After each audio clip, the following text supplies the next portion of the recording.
ঠিক আছে, তাহলে আমরা আজকে তাপ ও তাপমাত্রা, আমরা তাপ কি তাপমাত্রা কি এগুলো দেখছি। এখন হচ্ছে আমাদের তাপ প্রয়োগের ফলে পদার্থের একটি গুরুত্বপূর্ণ আরেকটি প্রভাব পরিবর্তন, সেটা হচ্ছে তার আকার আয়তন প্রসারিত হতে থাকে। তার আয়তন দৈর্ঘ্য, যখন কোনো বস্তুর উপর তাপ প্রয়োগ করা হয় তখন তার দৈর্ঘ্য থাকলে দৈর্ঘ্য, প্রস্থ, ক্ষেত্রফল, আয়তন সব কিছুই পরিবর্তিত হবে, বেড়ে যাবে সাধারণত। ঠিক আছে, তো কঠিন, তরল, বায়বীয় এই তিন ধরনের পদার্থই তাপ প্রয়োগের ফলে প্রসারিত হতে থাকবে। ঠিক আছে, কেন হবে?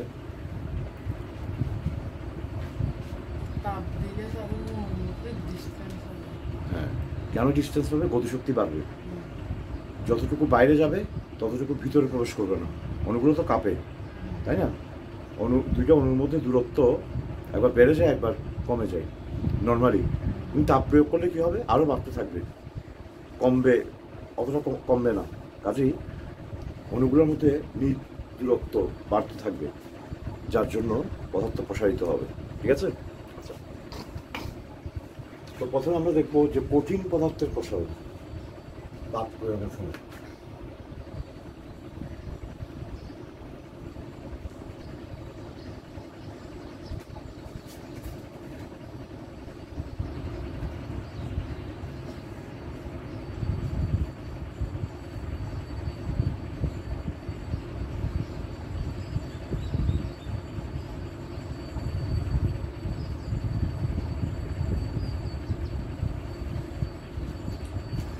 কঠিন পদার্থের অণুগুলোই, তাদের মধ্যে আন্তঃআণবিক বন্ধন সবচেয়ে বেশি, আন্তঃআণবিক বলটা বেশি কাজ করে তাদের মধ্যে।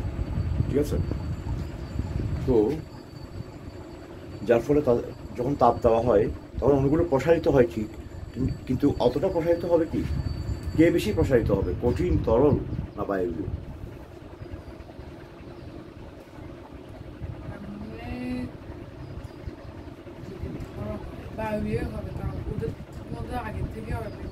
ডিস্টেন্সটা অনেক বেশি, আন্তঃআণবিক আকর্ষণ বলটা অণুগুলোর মধ্যে অনেক কম থাকে, কাজেই তাপ প্রয়োগে তাদের প্রসারণ সবচেয়ে বেশি হবে, অনেক বেশি প্রসারিত হবে তারা।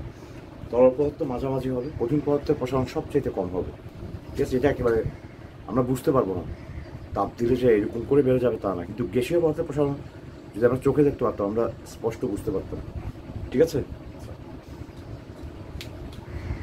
এরকম দেখি, ধরো একটা কঠিন পদার্থে, সাপোজ একটা কঠিন পদার্থ, এটার একটা দণ্ড আমরা নিলাম, এর মনে করো দৈর্ঘ্য ছিল L1, আদি দৈর্ঘ্য। একটু পরে তাপ প্রয়োগ করার ফলে দৈর্ঘ্য বৃদ্ধি পাবে। আচ্ছা, এবার তাপ দেওয়া হলো যে কোনো এক সাইড বা চারিদিক থেকে, তাহলে এর তাপমাত্রা ছিল মনে করো T1 আগে। এখন তাপ দেওয়ার ফলে তার তাপমাত্রাও বাড়বে, তাই না? তাপমাত্রা T2 হবে, তারপর সে প্রসারিত হবে, ধরো এতটুকু প্রসারিত হবে, অনেক বেশি দেখাইছে অবশ্য। মনে করো দ্বিতীয় দৈর্ঘ্য হচ্ছে L2 প্রসারিত হওয়ার পর, আর এটা হচ্ছে L1 আদি দৈর্ঘ্য। এবার প্রসারিত হয়েছে কতটুক? L2 মাইনাস L1, এতটুকু হচ্ছে L2 মাইনাস L1, তাই তো?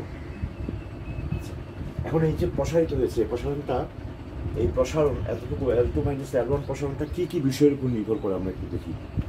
ঠিক আছে, প্রথমে তাপমাত্রা যত বাড়বে প্রসারণটাও তত বেশি হবে, তাই না? তাহলে আমরা বলতে পারি L2 মাইনাস L1 এই প্রসারণটা, অথবা আমরা লিখতে পারি ডেল L। এই সিম্বলটা বুঝো, দেখো না, কখনো এক্স যদি যে কোনো একটা চলক হয় তার পাশে ডেল চিহ্ন দেওয়া মানে হচ্ছে এক্স এর দুটা মানের পার্থক্য বোঝাচ্ছে। ঠিক আছে, দেখবে গাইড বইতে এই সিম্বলটা দেখতে পারো।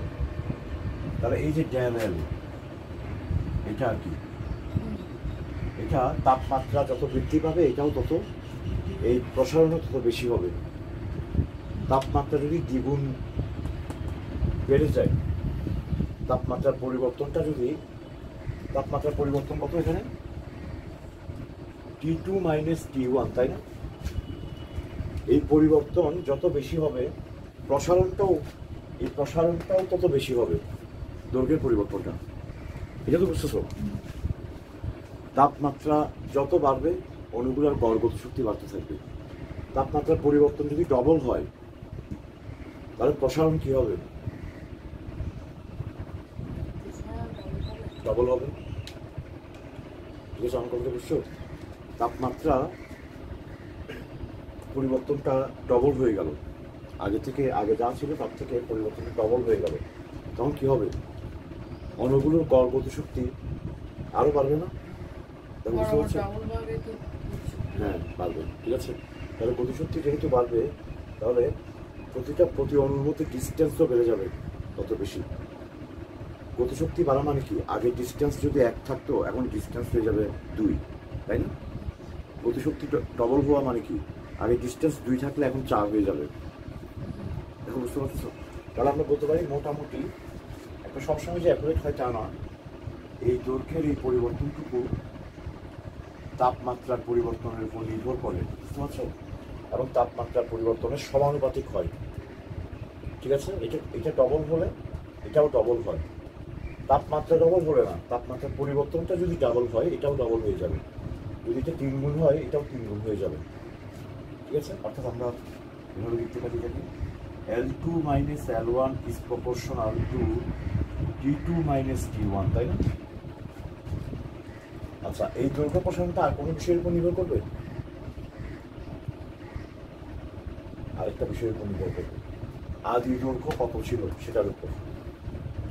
আদি দৈর্ঘ্য যদি কম থাকে তাহলে যা প্রসারণ হবে, আদি দৈর্ঘ্য আগে থেকে বেশি আছে, তাপমাত্রা একই পরিমাণ বাড়ালাম, আদি দৈর্ঘ্য আগে থেকে বেশি, তাহলে কি প্রসারণ আগের মতো হবে না বেশি হবে বা কম হবে? ধরো আদি দৈর্ঘ্য মানে আগের দৈর্ঘ্যটা ছোট ছিল, পদার্থের তাপমাত্রা T1 থেকে T2 বাড়ালাম, যতটুকু প্রসারণ হবে, আদি দৈর্ঘ্য যদি আগে থেকেই বেশি থাকতো তাহলে একই তাপমাত্রা পরিবর্তন করলে কি প্রসারণ একই হতো, নাকি প্রসারণও বেশি হতো বা কম হতো? মনে হচ্ছে একই হতো। আদি দৈর্ঘ্যের উপর নির্ভর করছে না মনে হচ্ছে, তাই না? একই হতো না, ওই ওখানে যতটুকু ছিল তার থেকে আরো কম হতো। এই আদি দৈর্ঘ্য বেশি হলে? হ্যাঁ, কেন বলো? পদার্থের ওই অণু বেশি কিন্তু তাপ দিচ্ছি আমি কম। না, এখানে একটা জিনিস বুঝতে হবে যে তাপ আমি বেশি দিচ্ছি, কারণ ওইটাকেও আমি একই তাপমাত্রায় তুলতেছি। ওইটাকে একই তাপমাত্রায় তুলছি মানে কি? গড় গতিশক্তি আমি একই পরিমাণ রাখছি, গড় গতিশক্তি একই পরিমাণ বৃদ্ধি করছি। তাহলে গড় গতিশক্তি একই পরিমাণ বৃদ্ধি করতে গেলে কি একই পরিমাণ তাপ দিতে হবে না বেশি তাপ দিতে হবে? কারণ অণুর সংখ্যা বেশি হয়ে গেছে। এখন অণুর সংখ্যা যেহেতু বেশি, তাহলে বেশি তাপ দিচ্ছি বলে গড় গতিশক্তি একই পরিমাণ বৃদ্ধি পেয়েছে। দেখো, বুঝতে পারছো? তাহলে আদি দৈর্ঘ্য যদি বেশি হয়, একই তাপমাত্রা আমি যদি তুলি তাহলে অণুগুলোর গড় গতিশক্তি একই পরিমাণ বাড়বে। এখন ধরো এখানে একটা দৈর্ঘ্য কম, এখানে 3টা অণু ছিল মনে করো, আরেকটা দৈর্ঘ্য বেশি, 2, 3, 4, 5টা অণু ছিল মনে করো। এখন আমি দুজনকে একই তাপমাত্রায় তুললাম, তাহলে প্রতি 2টা অণুর মধ্যে দূরত্ব বাড়ছে। তাহলে এটা বাড়ছে, এটা ধরো এখানে যাবে আর এটা বেড়ে এখানে যাবে, তাহলে টোটাল ডিস্টেন্স এতটুকু বাড়বে, তাই না? আর এখানে কি হবে? এখানে প্রতি 2টা অণুর মধ্যে একই পরিমাণ বৃদ্ধি পাবে, যেহেতু তাপমাত্রা একই, মানে অণুগুলোর গড় গতিশক্তি একই, কাজেই এখানেও একই পরিমাণ বৃদ্ধি পাবে। তাহলে মোট বৃদ্ধি কি? সবগুলো বৃদ্ধি যোগ করলেই তো মোট বৃদ্ধিটা পাবো। তাহলে এখানে যোগ করতে হচ্ছে শুধুমাত্র কয়েকটা অল্প সংখ্যক অণুর একটা দূরত্ব বৃদ্ধিটা, আর এখানে একই দূরত্ব বৃদ্ধি কিন্তু অ্যাড হচ্ছে কয়টা? 5টা অণুর মধ্যে। দেখো, বুঝতে পারছো? তো আমার বাকি সবগুলো যোগ করতে হবে শুধু লাস্টেরটা কতটুকু বাড়ছে। না, লাস্টেরটা কতটুকু বাড়ছে ওইটাই তো আসলে মেইন প্রশ্ন। হ্যাঁ, লাস্টেরটা কতটুকু বাড়ছে ওটা আমাদের মেইন প্রশ্ন। এটা কেমন করে পাবো আমি লাস্টটা কতটুকু বাড়ছে? আমি তো আর এটা চোখে দেখবো না, আমি প্রত্যেকটা যতটুকু বাড়ছে এটা যোগ করলে লাস্টেরটা অতটুকু বেড়ে গেছে। এটা বুঝছো তো? আমি যদি জানি যে প্রতি 2টা অণুর মধ্যে x পরিমাণ বৃদ্ধি ঘটে, তাহলে টোটাল দৈর্ঘ্যটা যদি ওখানে 3টা অণু থাকে যাদের দূরত্ব x পরিমাণ বৃদ্ধি পেয়েছে, তাহলে মোট ট্রাইস এক্স পরিমাণ বৃদ্ধি পেয়ে যাবে। কি ঠিক আছে তো? যেটা আমরা এভাবে চোখে দেখলে এটা মেজার করতে পারতাম আর কি। দেখো, বুঝতে পারছো? ঠিক সেরকম এখানে 5টা অণু যদি প্রত্যেকের দূরত্ব একই গতিশক্তি বৃদ্ধি করেছে, মানে প্রত্যেকে একই দূরত্ব বাড়াবে। পদার্থ তো একই আছে, লোহা হলে লোহা, তা আমি শুধু একই পদার্থের দুইটা টুকরা নিয়েছি, একটা ছোট অনুসংখ্যা কম আর একটা বড়। তাহলে এখানে মোট দৈর্ঘ্যটা কিন্তু আগে থেকে বেড়ে যাবে, তাই না? এখানে 5টা অণু থাকলে 5 গুণ হয়ে যাবে, এখানে 3টা অণু থাকলে 3 গুণ হয়ে যাবে। ঠিক আছে? তাহলে আমরা দেখতেছি এই জিনিসটা আবার একসাথে আরেকটা রাশির উপর নির্ভর করছে,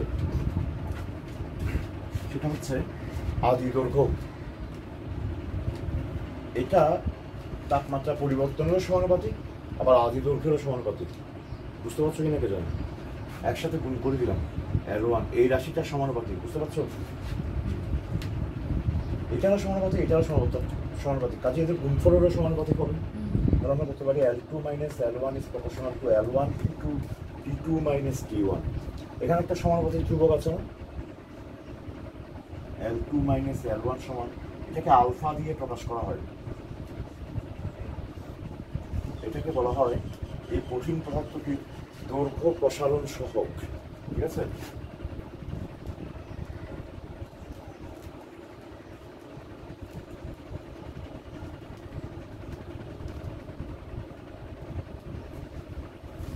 বুঝছো? তাহলে এই দৈর্ঘ্য প্রসারণ সহগটা কিসের উপর নির্ভর করে?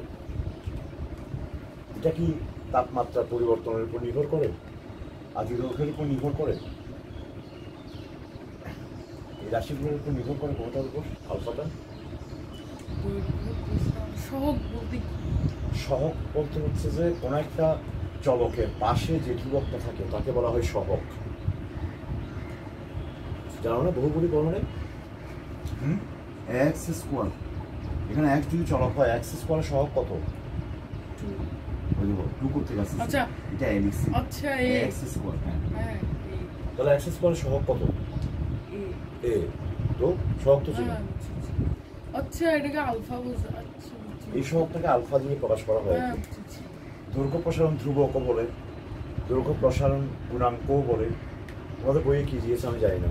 হ্যাঁ, সহগ দিয়েছে, কোএফিসিয়েন্ট, মানে পাশে যে থাকে, চলকের পাশে যে ধ্রুবকটা থাকে। তো এটা কি ধ্রুবক? অবশ্যই সমানুপাতিক। দেখো, এটা কি ধ্রুবক জিজ্ঞেস করছো মানে কি? তুমি গণিত জিনিস যখন আমি বলবো এক্স প্রপোর্শনাল টু ওয়াই, তাহলে এক্স ইজ ইকুয়াল টু একটা কনস্ট্যান্ট ইনটু ওয়াই আছে না, এটাকে সমানুপাতিক ধ্রুবক বলে না? তাহলে এই রাশিটা যদি এটা সমানুপাতিক হয়, এই যে সমানুপাতিক ধ্রুবক আনছে, আচ্ছা তুমি এই দুটো সিম্বলকে একই ভাবছো নি কোনো কে জানো? এটা সমানুপাতিক চিহ্ন, আর যখনই সমান দিচ্ছি তার মানে এখানে একটা ধ্রুবক আছে, ধ্রুবকটাকে আলফা দিয়ে প্রকাশ করা হয়, আলফা। ক্লিয়ার? তো এটা কি এদের উপর নির্ভর করবে কিনা? এটা নির্ভর করবে ওর পাশে যারা আছে তাদের উপর। তার উপর বসছে, ভুলে গেছো? কোনো সমানুপাতিক ধ্রুবকটা ওই সমীকরণে যে চলকগুলো আছে তাদের একজনের উপরও নির্ভর করবে না। তারা যতই চেঞ্জ হোক, এটা সবসময় একই থাকবে, এই জন্যই তার নাম ধ্রুবক। এটা অন্ততপক্ষে এদের উপর নির্ভর করবে না, তৃতীয় কোনো বিষয়ের উপর নির্ভর করতে পারে। তার মানে ও ধ্রুবক, ও অন্ততপক্ষে এদের জন্য ধ্রুবক, এদের পরিবর্তন সে পরিবর্তিত হবে না। এখন বিভিন্ন পদার্থের ক্ষেত্রে এই দৈর্ঘ্য প্রসারণটা একই না। বিভিন্ন পদার্থের ক্ষেত্রে একই আদি দৈর্ঘ্য নিলাম, একই তাপমাত্রা পরিবর্তন করলাম, বিভিন্ন পদার্থের ক্ষেত্রে দৈর্ঘ্য প্রসারণটা ভিন্ন ভিন্ন হবে, কারো বেশি কারো কম হবে। তাহলে বিভিন্ন পদার্থের ক্ষেত্রে আলফার মানটা ভিন্ন ভিন্ন হবে।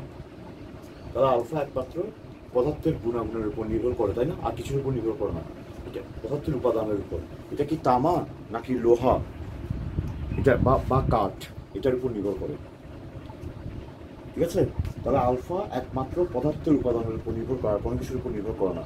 এক একটা পদার্থের আলফার মান এক এক রকম। তাহলে বুঝতে পারছো? তাহলে এটাকে দৈর্ঘ্য প্রসারণ সহগ বলা হচ্ছে। এগুলো মুছে ফেলবো।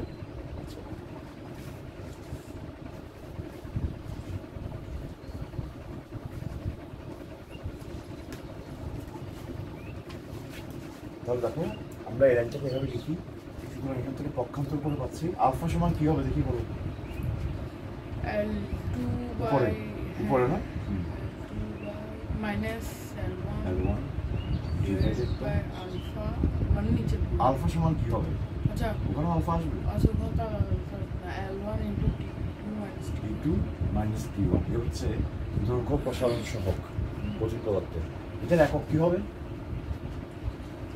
উপরেরটা হচ্ছে লেন্থ Length, হচ্ছে মিটার। মানে মিটার নিচে নিচে হচ্ছে লেন্থ ইনটু সেলসিয়াস কেলভিনে রাখবো সাধারণত।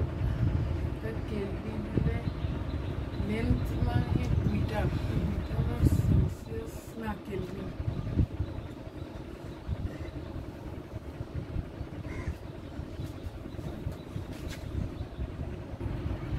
ওকে, তাহলে এখানে একক হবে মিটার বাই মিটার কেলভিন, অর্থাৎ কেলভিন ইনভার্স 1। ঠিক আছে, ধরো তোমাকে তাপমাত্রা দিল, একটা পদার্থ কথা ছিল 20 ডিগ্রি সেন্টিগ্রেড, তাপ প্রয়োগের ফলে বেড়ে 30 ডিগ্রি সেন্টিগ্রেড হলো। এগুলো কিন্তু কেলভিন স্কেল দেয় না, সেন্টিগ্রেড স্কেল দিচ্ছে। এখন তোমাকে এখানে বোঝাতে হবে তাপমাত্রার পরিবর্তন। তাপমাত্রার পরিবর্তন কত ডিগ্রি সেন্টিগ্রেড হচ্ছে? 10 ডিগ্রি। কত ডিগ্রি কেলভিন হবে? বুঝেছো কি 273 যোগ করতে হবে? হ্যাঁ এরকম ওই যে সূত্র যেটা ছিল ওইটা করতে হবে।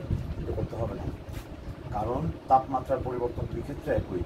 এটাকে যদি তুমি কেলভিন করো তাহলে হবে এর সঙ্গে যা 273 যোগ করতে হবে। হ্যাঁ, মনে থাকবে?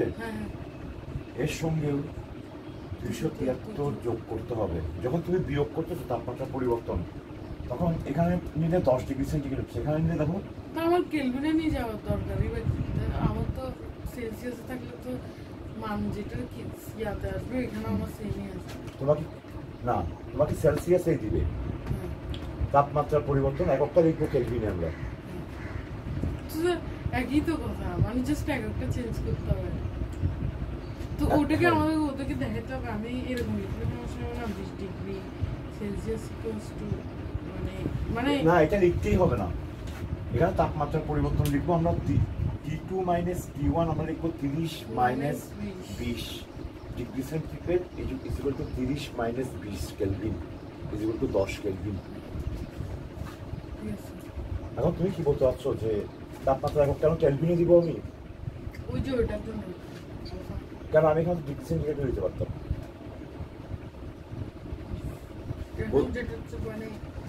হ্যাঁ, তোমার প্রশ্নটা আসলে কোন জায়গায় আমি একটু বোঝার চেষ্টা করতেছি। মানে ওই যে একক তো বারবার চেঞ্জ হয় না, মানে এক এক জায়গায়। আধুনিক একক হচ্ছে কেলভিন, তাপমাত্রা আধুনিক একক আমরা সবসময় কেলভিনে রাখবো। তাই এটা কেলভিনে রাখবো, এই জন্য আর কিছু না। আর কেলভিনের কিছু সুবিধা আছে, আমরা দেখবো পরে, গ্যাসীয় প্রসারণ যখন করবো তখন দেখবো। কেলভিন কাজে আমরা সেন্টিগ্রেডে রাখবো, আমরা কেলভিনে রাখবো। তো তাপমাত্রার পরিবর্তন সেন্টিগ্রেড থেকে কেলভিনে নিতে গেলে কিছুই করতে হবে না, জাস্ট বিয়োগফলটাই হবে একই কেলভিন। একই তাপমাত্রার পরিবর্তন যত ডিগ্রি সেন্টিগ্রেড ঠিক তত ডিগ্রি কেলভিন। কিন্তু তাপমাত্রা কিন্তু কোনো একটা নির্দিষ্ট তাপমাত্রা কিন্তু সেন্টিগ্রেড আর কেলভিনে আলাদা হয়ে যাবে, কিন্তু তাপমাত্রার পরিবর্তনটা বৃদ্ধি বা হ্রাসটা একই থাকবে। কি বুঝতে পারছো? আচ্ছা, তাহলে একইভাবে বুঝে গেলে এটা হচ্ছে দৈর্ঘ্য প্রসারণ সহগ। একইভাবে কোনো একটা তাপ প্রয়োগে কোনো একটা বস্তুর ক্ষেত্রফল বৃদ্ধি পেতে পারে, তাই না? ঠিক আছে। আচ্ছা, তার আগে কঠিন পদার্থের বৃদ্ধিটা কেমন করা হয় আমরা একটু দেখি, আর একটু ভালো করে দেখি আমরা। ধরো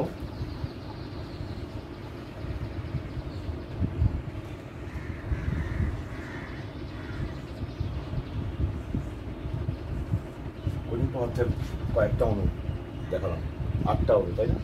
এদের মধ্যে ধরো একটি স্প্রিং, কতগুলো এরকম বলকে আমরা স্প্রিং দিয়ে যুক্ত করছি এভাবে, বুঝতে পারছো?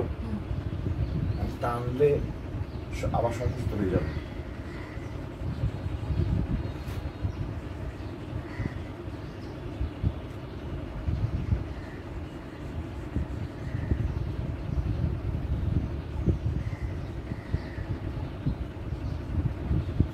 বুঝতেছো কি?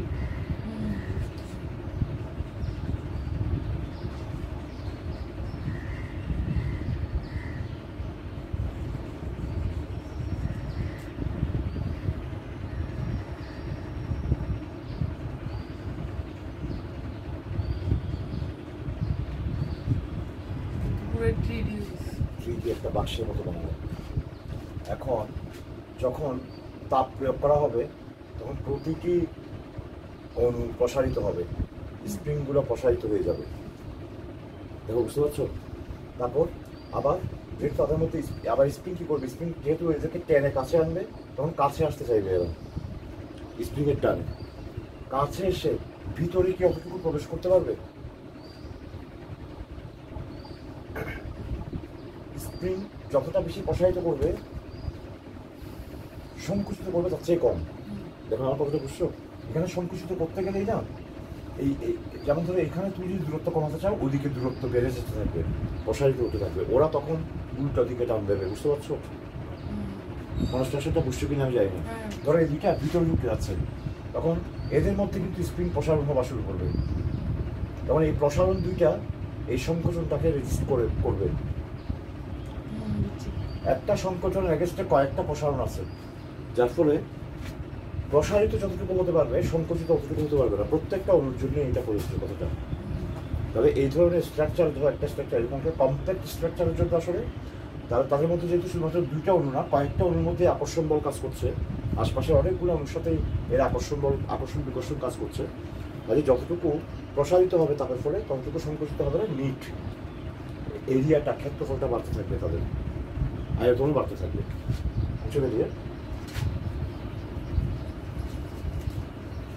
একইভাবে ক্ষেত্র প্রসারণ গুণাঙ্ক বিটা, একই অ্যানালাইসিস, আগের মতো আর লিখলাম না।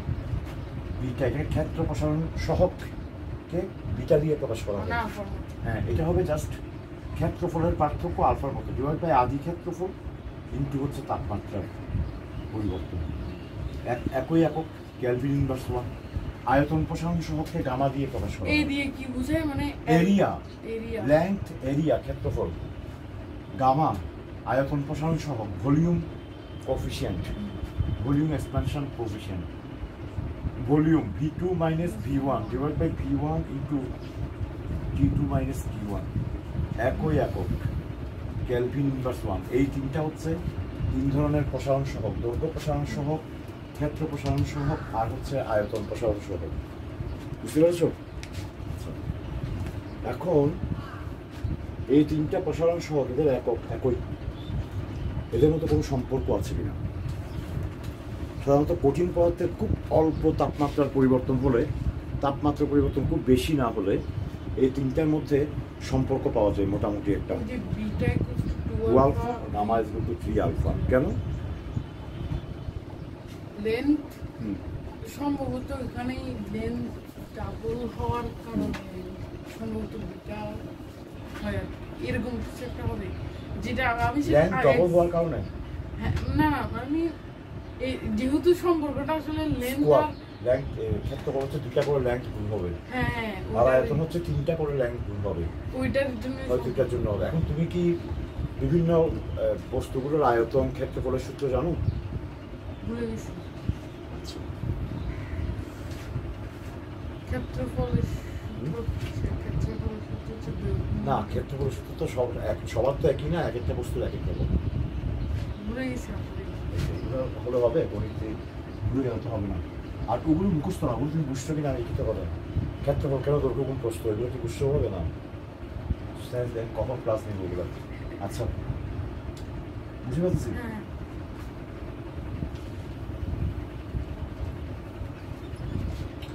দেখি আমরা অত্যন্ত অল্প তাপমাত্রার পরিবর্তনে এই আলফা, বিটা, গামা এর পারস্পরিক সম্পর্ক।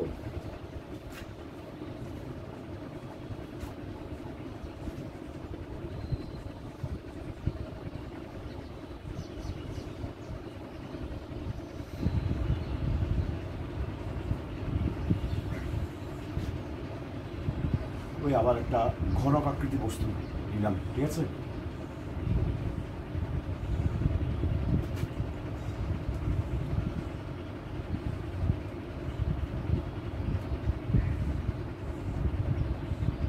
মনে করো এর ল্যাম্প ছিল L1 আদি দৈর্ঘ্য, ঠিক আছে? সবগুলো ঘনক ছিল, অসুবিধা ছিল কিনা এটা তো আমি শিওর না। ঘনক বলতে যেটা চারিদিকে সমান। আগে দেখছো কিনা অঙ্ক বইয়ে? আগে বলো। অঙ্ক বইয়ে দেখছিলাম। আচ্ছা, আয়তাকার ঘনবস্তু ঘনক। হ্যাঁ। আচ্ছা, তার চারিদিকে মানে প্রত্যেকটা দৈর্ঘ্য সমান এখানে, ঠিক আছে? এখানে 12টা দৈর্ঘ্য আছে, 12টা কোণে দেখো, 12টা প্রত্যেকটা সমান। এই যে তল, এটা একটা তল, সামনে এদিকে পাশে একটা তল, এরকম 6টা তল আছে। রুবিক্স কিউব একটা ঘনক অবশ্যই, ঠিক আছে? এই 6টা তল আছে, এই তলগুলো 6টা তল, এই 6টা ক্ষেত্র, এগুলো কি, এগুলো কি ধরনের ক্ষেত্র? 6টা তল, প্রত্যেকটা দৈর্ঘ্য সমান।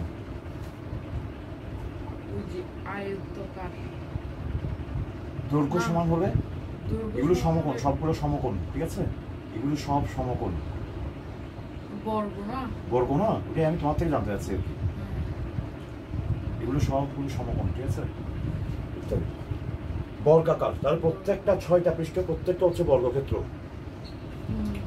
বর্গক্ষেত্রের ক্ষেত্রফল কি? দৈর্ঘ্য যদি L1 হয় তাহলে ক্ষেত্রফল কি হয়? সূত্র মনে আছে? দৈর্ঘ্য যদি L1 হয়,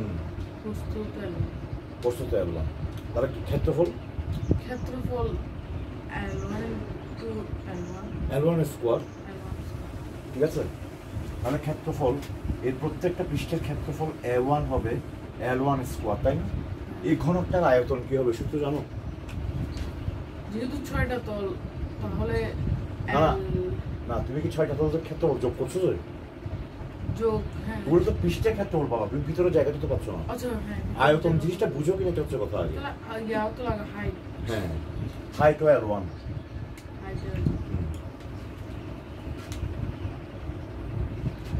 নিজে থেকে চিন্তা করো।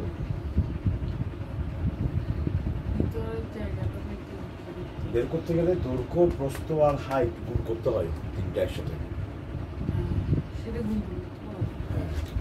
সবই তো L1। কোথায় L1 কিউব হচ্ছে না? সবই L1 কোথায়? L1 দিয়ে আসতেছে এটা বলো। L1 কেমন হচ্ছে? দৈর্ঘ্য হচ্ছে L1, ক্ষেত্রফল L1 স্কোয়ার হয়ে যাচ্ছে না? আয়তন L1 কিউব, সবগুলো L1 কিভাবে হচ্ছে? ঠিক আছে, ওকে। তাহলে আদি দৈর্ঘ্য L1, আদি ক্ষেত্রফল, প্রত্যেকটা পৃষ্ঠের আদি ক্ষেত্রফল L1 স্কোয়ার, আর পুরো ঘনকটা আদি আয়তন হচ্ছে L1 কিউব। মনে করে তাপমাত্রা ছিল T1, তাপ দেওয়া হলো, এতে তার তাপমাত্রা T2 হলো, ঠিক আছে? তাহলে এই প্রত্যেকটা দৈর্ঘ্য প্রসারিত হলো, তাই না? তাহলে এই দৈর্ঘ্য প্রসারণ, তাহলে দৈর্ঘ্য প্রসারণ L2 মাইনাস L1, এটাকে ডেল L লিখি ছোট করার জন্য, বুঝতে কষ্ট হবে। ডেল L মানে L2 মাইনাস L1, আমি যখন লিখবো ডেল A মানে A2 minus A1, del V মানে V2 মাইনাস V1, বুঝতে পারছো? তাহলে ডেল L সমান হচ্ছে alpha into L1 into del T, মানে তাপমাত্রার পরিবর্তন। ডেল T হচ্ছে T2 মাইনাস T1, ঠিক আছে? আচ্ছা, এবার তাহলে ক্ষেত্রফল পরিবর্তন কি হবে? ক্ষেত্রফল পরিবর্তনের ক্ষেত্রে ডেল A সমান হবে beta into A1 into del T। হ্যাঁ, সেম একদম। আচ্ছা, এখন আমরা দেখি তাহলে A1 কত? L1 স্কোয়ার, তাই না? এখন এই A1 A2, একটা কাজ করি, এটাকে A2 মাইনাস A1 লিখি আগে, ঠিক আছে? L2 মাইনাস L1 লিখলাম, T2 minus T1, T2 minus T1। আচ্ছা, A1 কত? এখন এখান থেকে এগুলাকে আমরা সব L দিয়ে প্রকাশ করবো আর কি। A1 সমান কত ছিল যে? L1 square. A2 সমান হচ্ছে L1, তার দৈর্ঘ্য বৃদ্ধি পেল কত?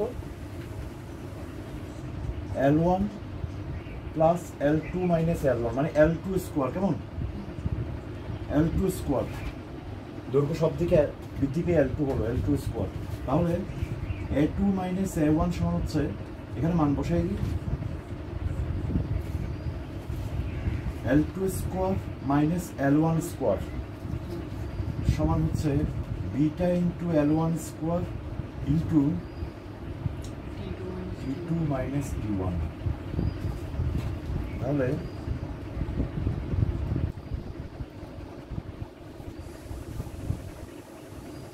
দৈর্ঘ্য প্রসারণ, তাই তো? আমার কি রাখতেছে? L2 মাইনাস L1 কে আনতে হবে।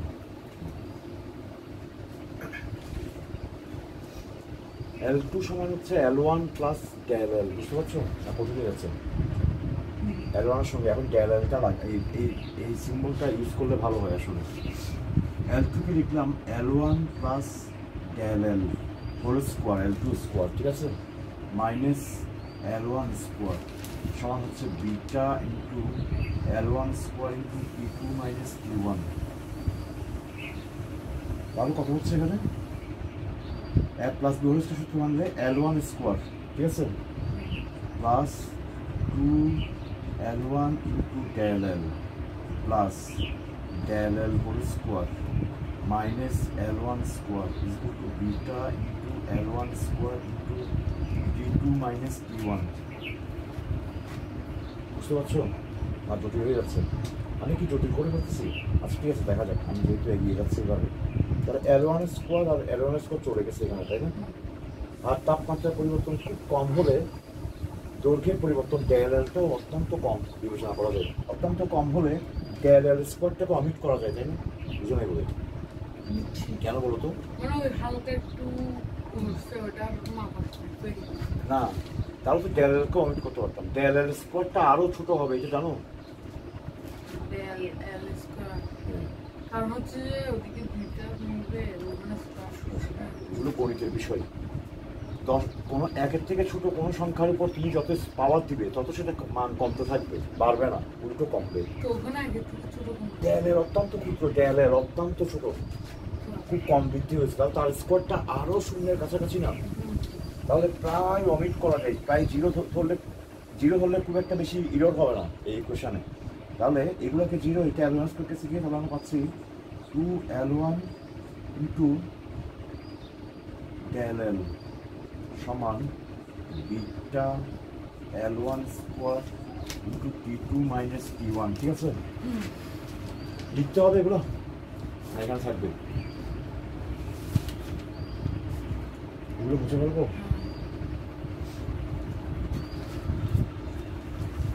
দেখো এখান থেকে আবার একটা L1 কেটে যাচ্ছে, তাই না? একটা L1, তাহলে আমি পাচ্ছি 2L1 কাটলে 2 ডেল এল সমান হচ্ছে beta L1 into P2 minus P1। বুঝতে পারছো? তাহলে বিটা সমান কত? বিটা সমান পক্ষান্তর করলে উপরে 2 del L by L1 into P2 minus P1 সমান 2 ডেল এল মানে কি L2 মাইনাস L1, তাই না? Divide by L1 into P2 minus P1, এটা কি ছিল? আলফা, তাই না? So twice alpha. অত্যন্ত ক্ষুদ্র তাপমাত্রার পরিবর্তনে ক্ষুদ্র বৃদ্ধি হবে, তখন এদের উচ্চঘাতগুলোকে পাওয়ার স্কোয়ার কিউব এগুলোকে প্রায় জিরো ধরে অমিট করলে বিটা হচ্ছে অলমোস্ট 2 আলফা, কিন্তু একটু বেশ কমাচ্ছে, তাই না? আমরা এখানে এটাকে জিরো ধরে নিচ্ছি, তাহলে বিটা হচ্ছে অত্যন্ত ক্ষুদ্র পরিবর্তনের জন্য এটা হবে, মনে রাখবে। যদি পরিবর্তনটা বৃহৎ হয় তাহলে আমরা ডেল এল স্কোয়ার কখনো অমিট করতে পারতাম না, এটা আরো বড় হয়ে যেত। বুঝতেছো নাকি? দেখো এগুলো বেসিক সব গণিতে, কিন্তু গণিতের বিষয়, এটা ফিজিক্সের কোনো বিষয় না। এটা অমিট করছে, এটা গণিতের একটা বিষয়। ওকে, তাহলে বিটা সমান টুয়াইস আলফা। যাবো লিখবা না? তোমাদের কাজও তো দিচ্ছে বলতে দেখলাম যে এগুলো প্রশ্নগুলো করো না, তো তাহলে তুমি বিটা সমান টুয়াইস আলফা প্রমাণ করছো। প্রমাণের জন্য ওটাই কি প্রমাণ ছিল, ওইটা বুঝে নেই আর কি। দেখি তাহলে gamma is equal beta is equal to twice alpha দেখলাম ক্ষুদ্র পরিবর্তন, gamma is equal to thrice alpha, এটা প্রমাণ করছো?